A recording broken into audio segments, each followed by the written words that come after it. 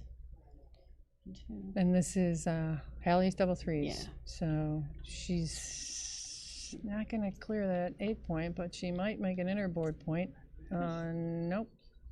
She would clear the 8, but then she's letting her out. Okay. She doesn't want to let her out. She wants to keep her back there on the 2 point. Yep. She needs to keep that there. She needs to give herself some time to come around. And now, I think it's all the way. Wait.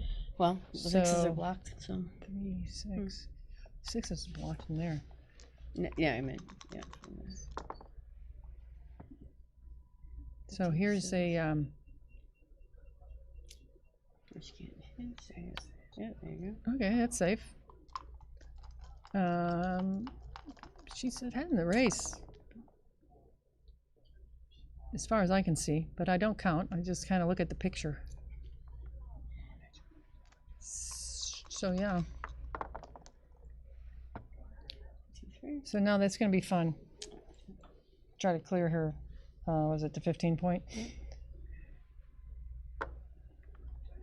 This is where it gets a little I like that. challenging, but yeah, Anastasia is behind in the race, and she has a lot. I was going to say she has a lot of good timing, but now her timing has just been reduced by a lot, and the race is just pretty much evened up here. I'm not going to let it go. And her structure is a little bit, to the. I mean, Holly's structure, which she's going to fill in right now, is definitely more pip friendly. I said in the bear off. Yes. But not necessarily on rolls. So there's not a cube here, if that's what you're thinking. Okay. Well. Oh boy, I don't think that's a cube. Anybody else think that's a cube? Yeah, I think that's a take. Yeah. Agreed. I know that Hallie has a timing issue perhaps, but she just needs a. Yeah, because now Anastasia's going to run out of time, but she's banking on Hallie running out of time first. That's what it looks like. It's the game of chicken. Hallie has to clear that, but she's blocked by the 6. Uh-oh, there's the last. 6, right? I don't think there's a slot here. I think this is go to the 1. Yeah. You can't risk it because there's a. You don't. If you open up, you don't want her to come back and get another. I think I would have started. Oh well, now she's going to let her out, which I don't agree with. I think she needs to stay there. Oh, good. She changed her mind too. So she's just going to make the 2 point. I don't know. Bring 2 in. She knows she needs to borrow a little bit of time here to wait for Hallie to open up. Hallie looks like she's ahead for sure in the pip count, and then she makes the 2 point. You come up. Oh, crossover. So she gives her a little bit of time. Hallie needs a double. And there it is. Oh, there she goes. Yeah. I didn't do that on purpose. It just happens. Okay, now there's a recube for sure. Well, I mean, the race is clear that Hallie's ahead. Yeah, that was. I didn't see that as a cube in the beginning. That's a good cube. That's definitely a. That's definitely how I play. You can't take that. Okay. Phew. Yep. They can't hear us, by the way.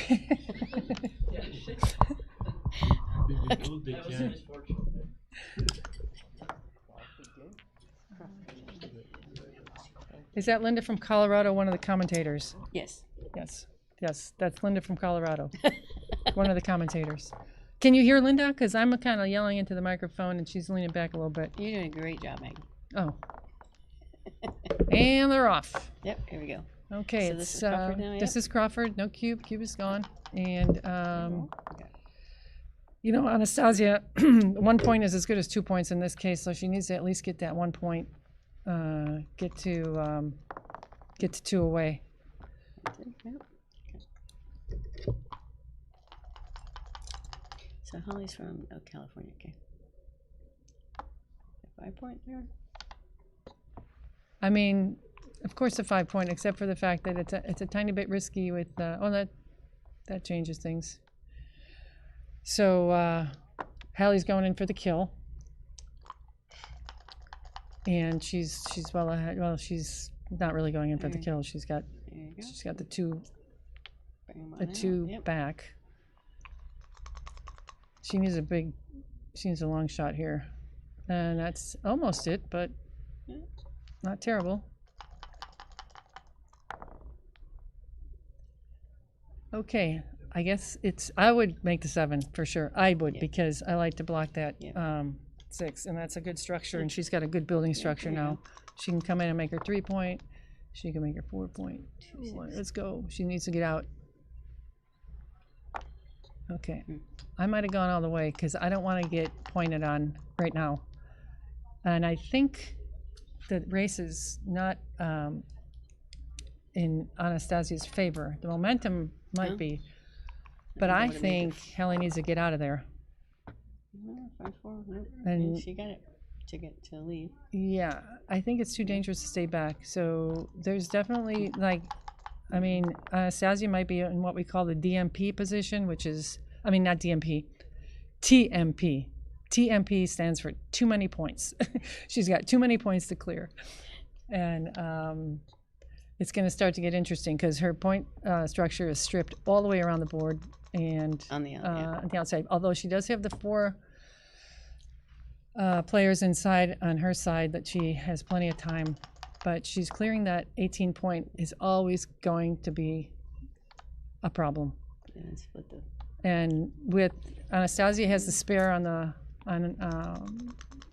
her 13. It's going to be a problem. Anastasia's going to have a much easier time. Well, let's say Hallie's 18 is going to, 18 is going to be a real thorn in the side of Anastasia. Did I say that right? It was the other. Yeah. Yes. Anastasia's 18 is going to be Hallie's nemesis if she can't. Oh, no, there it goes. Oh, yep. That's probably the end. That might be the match. Well, No, we'll she see. needs a block. We've all been here. Don't worry. Oh, I don't. Yeah. Is there a. Yeah, she's still racing. So. Because it's not. There's no gammon. The gammons are dead. So. She's still racing. No 1? Oh, there's the 1. Oh, I'm sorry. I was. The other board. Sorry, it's the other way. So Hallie wants anything but a 1. Oh, no. Or 1, 2. Okay. Okay.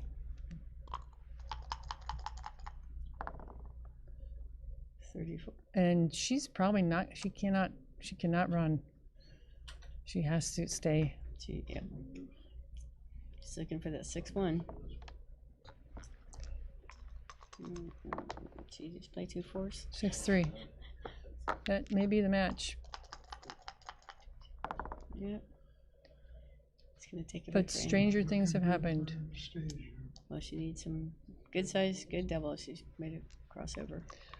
We have a famous match where a husband, who's Tony Diamantidis, noted player, was ahead 70 pips in the bear-off and lost because of the non-stop double 6s that kept coming out of the cup from the other guy. I don't think it was 70. It was probably more like 40. It is amazing. Yeah. You know what doubles? Good doubles at the right time. I got 65. And this is the gap on the 1 point isn't that big a deal. I mean, I get that gap on a 3 or a 4 point is a much bigger pain in the cup. Let's say it's a real pain in the cup.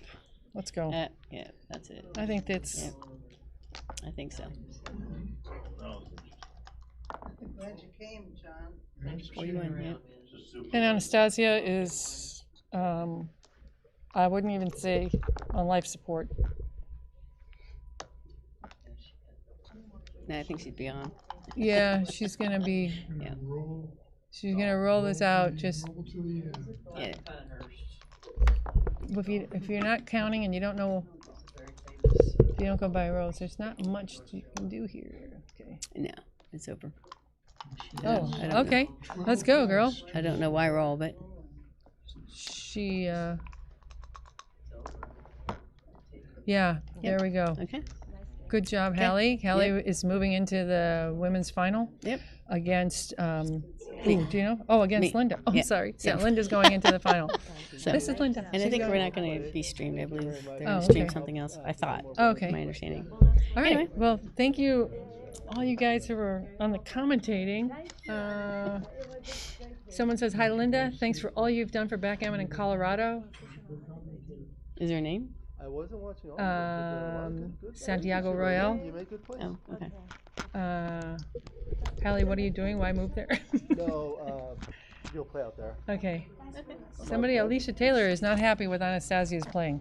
Okay. Well, thank you. for commentating. Yeah. maybe, and- Thank you very much for watching, everybody. Off we go. This is her jacket.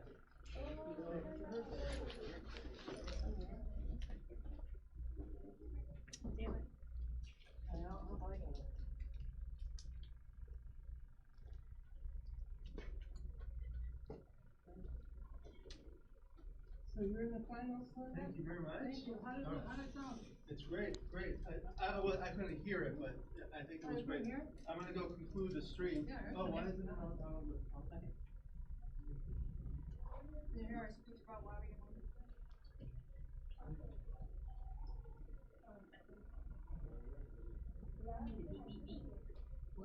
You need a beep, beep, beep. You're backing up. I have one.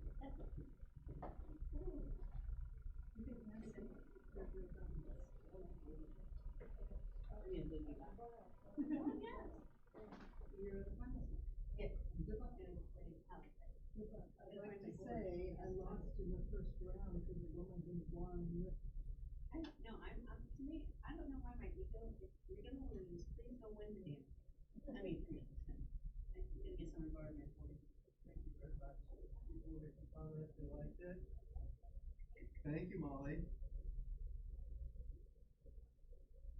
Right.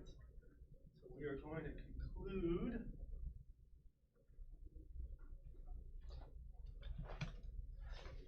All right. Thank you, everyone, for watching. Really appreciate your comments. Appreciate everyone watching. And this is going to conclude the live stream for the 2025 California State Backgammon Championships. There are still some matches to be played in the Masters Jackpot. And let's see. I've got some, there's some jackpot events. We're going to have to end the stream. However, Roberto Litzenberger is recording these matches, so he'll have them on his YouTube channel. So, in conclusion, I want to thank everyone for joining us. Thank you to all the staff. Candace Mayeron, executive producer and organizer. She does a fantastic job. Patrick Gibson, executive tournament director. As I said, he's been doing it for 50 years. Frank Talbot, tournament director, intermediates director is Nelly Jalliovand. Side events manager and finances, Cici Pedrosa. My name is Alex Eshaghian. I've been doing the streaming, organizing the commentary, as well as the social media. Please follow us on Los Angeles Backgammon group on Facebook, as well as on Instagram. And you can check out my YouTube channel. I have hundreds of videos. There's a link in the description. And if you love backgammon, you can become a member of the channel, giving you exclusive access to the most popular videos. My books are available on Amazon. There are links in there as well.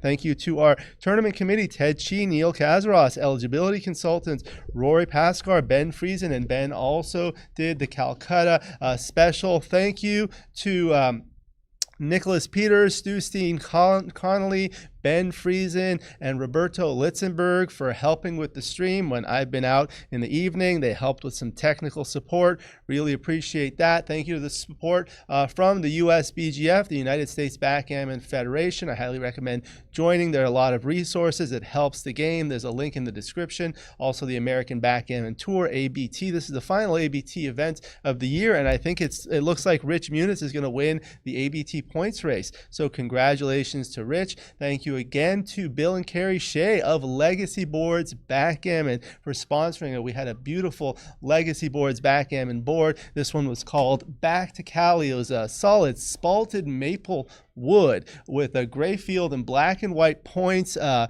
maximize contrast. It fit 10.5 checkers across. That allows for zooming in and enlargement of both the checkers and the dice. Thank you to Jim Sutherland of Eugene, Oregon, my good friend who helped out with the checkers from Only Craft Studios. Thank you to Phil Simborg for donating the Backgammon Learning Center baffle box. Also, Phil and Akiko Yazawa, thank you very much for joining us and giving us that outstanding seminar on doubling cube strategy in a match. I recorded it and I'll put it up on YouTube shortly, probably within the next week or so, and I'll put the links out on social media.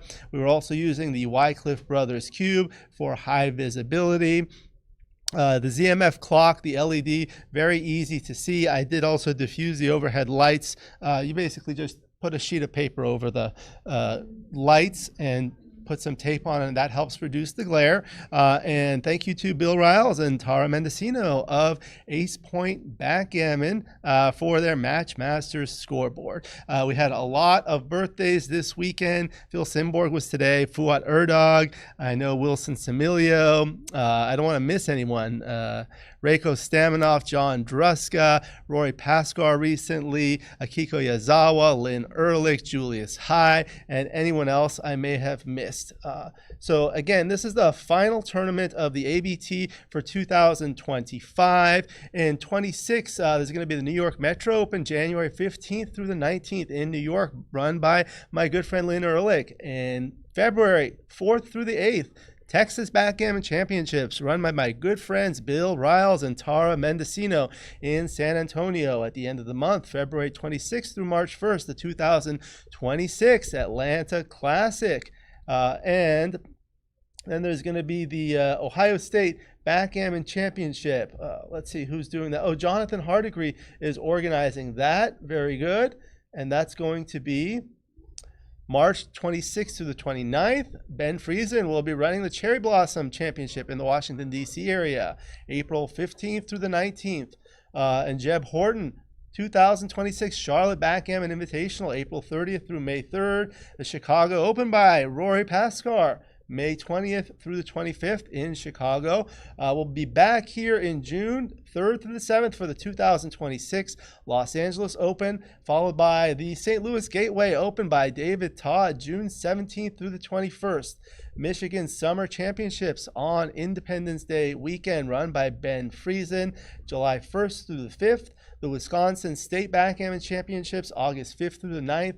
Viking Backgammon Classic in Minnesota, run by my good friends April and Michael Messick, September 2nd through the 7th. Again, we were very happy to feature women, try to promote women in backgammon. Thank you to everyone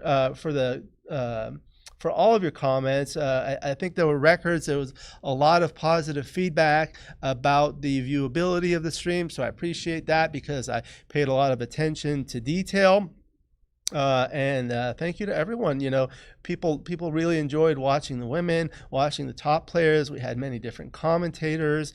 We had record attendance, and hopefully we can increase that in the future. So I'll see you on my channel, and we'll see you guys next time. Thank you again, and have a good rest of your weekend.